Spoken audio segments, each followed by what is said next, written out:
இதோட 10வது டைம் முட்டை மிட்டாய் செஞ்சு எடுக்க போறேன். இதான் கடைசி டைம். ஒரு 5 கிலோ கிட்ட பேக் பண்ணி எடுக்க போறோம். உங்ககிட்ட இருக்கிறது 2 ஓவன். இதுல எப்படி 5 கிலோ செய்வீங்கன்னு தானே கேக்குறீங்க. எல்லாத்துலயும் நிறைய ஊத்தி பேக் பண்ணுவோம். டைமிங் வந்து ஒரு 1 ஹவர் 1.5 மணி நேரம் கிட்ட வைப்பேன். நல்லா பேக் ஆகி வந்துடும். எல்லா கேக்குக்கும் அந்த மாதிரி வச்சுனா தீஞ்சி வீணா போயிடும். அந்த மாதிரி பண்ண மாட்டேன். முட்டை மிட்டாய்க்கு மட்டும் தான் அந்த மாதிரி வைப்பேன். அப்பதான் ஹைட் வந்து வரும். நம்ம அழகா அதை எடுக்க பார்த்து அழகா பீஸ் வந்து நல்லா இருக்கும்.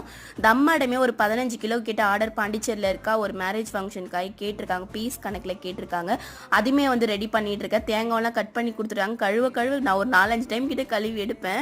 நிறைய பேர் நிறைய டைம் கழுவாதீங்க, இல்லை பால்லாம் வந்து வராதுன்னு சொல்லியிருந்தீங்க. இருந்தாலும் கழுவுனா அதில் ஓடி எதனா அந்த கூட வந்துடும் இல்லையா, அதனால தான் கழுவி எடுப்பேன்.